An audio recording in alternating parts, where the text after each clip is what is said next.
वाह, देखो तो 1% व्यक्तियों ने खेते आ काम भी हो जेते हैं।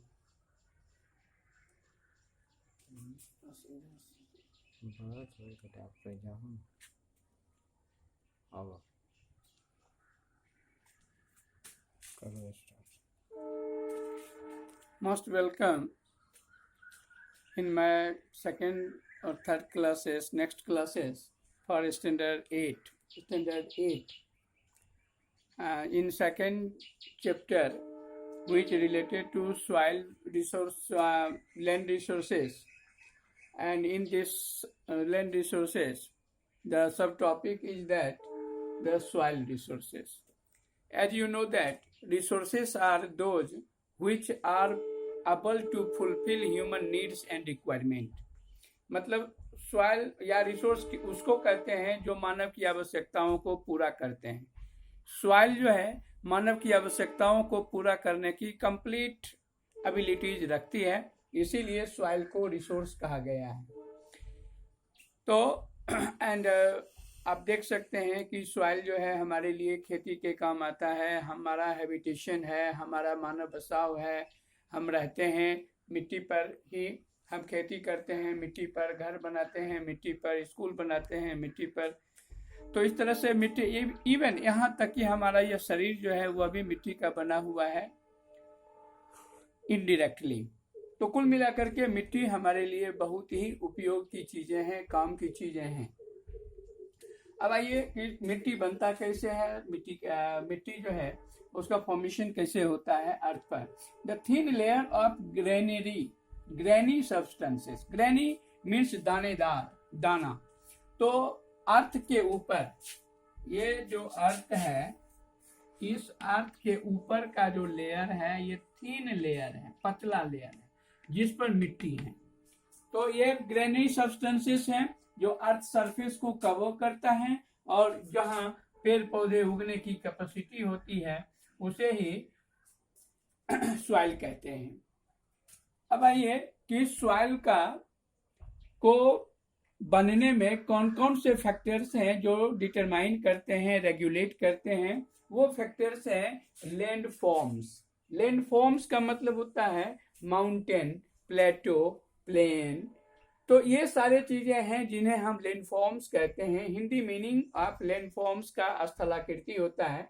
तो ये लैंडफॉर्म्स जो हैं मिट्टी को बनने में के लिए एक डिटर्मिनेंट का फैक्टर्स के रूप में काम करते हैं, जो कि मिट्टी जो बनते हैं उसके बनने में माउंटेन, प्लेटो, प्लेन का एमिनेंट रोल होता है। क्योंकि माउंटेन पर स्टोन्स होते हैं या अदर सब्सटेंसेस होते हैं जो हाई टेम्परेचर पर ब्रेकिंग अप होते हैं, टूटते हैं, टूट करके डाउनवार्ड आते हैं, फिर डाउनवार्ड रिवर के द्वारा, ग्लेशियर के द्वारा नदी में मिलते हैं, नदी फिर उसे कैरी करके प्लेन में ले जाती है, प्लेटो से भी। और प्लेटो रीजन्स में भी हाई टेम्परेचर के कारण यह डिसइंटीग्रेट होते हैं, टूटते हैं, और फिर विंड के द्वारा या रिवर के द्वारा ये कैरी करके फिर निचले वाले एरियाज में जमा कर दिए जाते हैं। तो ये इस तरह से मिट्टी का फॉर्मेशन होता है। और ये एक जो है ऑर्गेनिक मैटर इसमें है। तो ऑर्गेनिक मैटर कहते हैं जैविक चीजें, जो जैसे पेड़ पौधे होते हैं उनके सड़े गले अवशेष इसमें मिल जाते हैं, बैक्टीरिया वगैरह है वो डिस्ट्रॉयड होकर के इसमें मिल जाते हैं।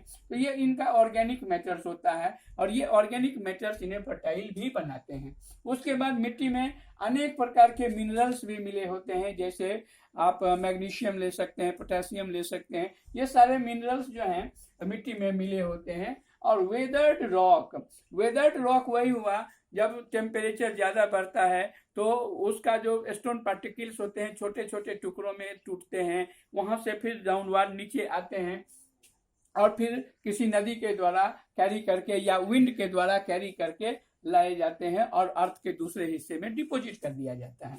तो इस तरह से मिट्टी बनने की प्रक्रिया में लैंडफॉर्म्स एक बहुत बड़ा रोल प्ले करता है, टेम्परेचर भी रोल प्ले करता है।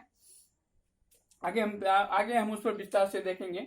The right mix of minerals, मतलब मिनरल्स की जो उचित मात्रा है, मिनरल्स का जो एक समुचित मात्रा में जब मिट्टी में मिलते हैं और ऑर्गेनिक मैटर मिट्टी में मिलते हैं, तो जिसके कारण मिट्टी की फर्टिलिटी जो है वो बहुत अच्छी बन जाती है। और जब मिट्टी की फर्टिलिटी अच्छी हो जाती है तो मिट्टी हमारे लिए बहुत ही यूजफुल हो जाता है। उसमें अनेक फसल साल में जो 3 सीजन होता है एग्रीकल्चर का, क्रॉपिंग का, रबी, खरीफ एंड जायद, तो इन तीनों सीजन में यह क्रॉप्स ग्रो करने में सक्षम होती हैं। तो इस तरह से मिट्टी में जो उचित मात्रा में मिनरल्स मिले हों और उचित मात्रा में ऑर्गेनिक मैटर्स मिले हुए हों तो वह उसकी फर्टिलिटी को बढ़ाता है, मेंटेन रखता है। अब आइए फैक्टर्स ऑफ सॉइल फॉर्मेशन। मिट्टी सॉइल फॉर्मेशन मतलब निर्माण होना, बनना, तैयार होना। फैक्टर्स मीन्स तत्व। तो आइए मिट्टी के मीन्स सॉइल फॉर्मेशन के फैक्टर्स कौन कौन है। The nature of the parent rock. अब पेरेंट रॉक का नेचर, पेरेंट रॉक्स का मतलब हुआ है वो पत्थर जो टूट टूट करके जिनसे मिट्टी बना है। तो पेरेंट रॉक का नेचर कैसा है, तो वो नेचर यदि बहुत ज्यादा हार्ड है तो क्या होता है कि उसे इरोजन होने में, उसे वेदरिंग होने में थोड़ा टाइम लगता है। तो इसीलिए ये सॉइल फॉर्मेशन की जो प्रक्रिया है काफी लंबी प्रक्रिया है। तो पेरेंट रॉक के नेचर पर डिपेंड करता है। उसके बाद क्लाइमेटिक फैक्टर जैसे टेम्परेचर का बढ़ना, टेम्परेचर का घटना। आप जानते हैं कि जब कोई भी सब्सटेंसेस हाई टेम्परेचर पर होता है, मीन्स ज्यादा हीट होता है, तो वो टेम्परेचर पर जो है क्या होता है वो फैलते हैं। ज्यादा गर्मी पाकर कोई भी सब्सटेंसेस फैलता है और ठंडी पाकर कोई भी सब्सटेंसेस सिकुड़ता है। तो फैलने और सिकुड़ने के क्रम में उसका स्ट्रक्चर जो है वो कमजोर होता है। और इसके अलावा टोपोग्राफी मतलब वही हुआ माउंटेन, प्लेटो, प्लेन, ये भी टोपोग्राफी ही है। फिर रोल ऑफ ऑर्गेनिक मैटर। तो ऑर्गेनिक मटेरियल जो होता है मीन्स जैविक अवशेष जो है इनका भी इनमें रोल होता है। और time taken for the composition, मतलब इसके कंपोजिशन में क्या कहें कि टाइम टेकन लगता है कि 1 सेंटीमीटर का जो मिट्टी का जो ये होता है वो डेप्थ में बनने में हजारों साल लगते हैं। और ये सारे प्रक्रिया जो है ये अलग अलग जगहों पर अलग अलग होता है। Means differ places to places, मतलब ये सारे जो मैटर्स हैं, पेरेंट रॉक का nature, climatic factor, topography, role of organic matter, फिर टाइम, ये सारे अलग अलग जगहों में अलग अलग हो सकते हैं, ये इसका मतलब है। फिर है ये वेदरिंग का हिंदी मीनिंग होता है ऋतुक्षरण। वेदरिंग का हिंदी मीनिंग होता है ऋतुक्षरण। और ऋतुक्षरण का मतलब हुआ कोई भी जब हीट पा करके कोई भी सब्सटेंसेस फैलता है और ठंडी पाकर सिकुड़ता है, तो इसी फैलने और सिकुड़ने के क्रम में, एक्सपेंस होने और कॉन्स्ट्रक्ट होने के क्रम में उनका जो ब्रेकिंग अप होता है वे टूटते हैं। And DK of the expose, वो डीके होते हैं मतलब वो नष्ट होने लगते हैं। उनका जो संरचना है वो कमजोर होने लगता है, वो डीके होने लगता है, नष्ट होने लगता है। और एक्सपोज रॉक्स को वहां से उड़ा डालते हैं, हटा देते हैं बाय द टेम्परेचर के द्वारा, है ना, चेंजेस के द्वारा। जो टेम्परेचर में चेंजेस होता है गर्म और ठंडी ज्यादा होने से। फ्रॉस्ट एक्शन, पाला का एक्शन भी इसमें एक एमिनेंट रोल प्ले करता है। प्लांट, पेड़ पौधों का जड़ जो है वह भी उसको कमजोर करता है। एनिमल जो है उसे अपने पैर के साथ लगा करके एक जगह से दूसरे जगह ले जाते हैं। ह्यूमन बीइंग्स भी इसमें पॉजिटिव रोल प्ले करते हैं। तो कुल मिलाकर के ये वेदरिंग एक ऋतुक्षयन की प्रक्रिया है जिसके कारण जो सॉइल का फॉर्मेशन होता है। It takes hundreds of years to make just 1 centimetre of soil in depth, मतलब 1 सेंटीमीटर के डेप्थ में सॉइल जो होता है उस सॉइल को बनने में जो है वो हंड्रेड्स ऑफ ईयर, सैकड़ों वर्ष लगते हैं, सदियों लग जाते हैं, सैकड़ों हजारों साल लग जाते हैं उसको बनने में। तो इस तरह से सॉइल फॉर्मेशन होता है।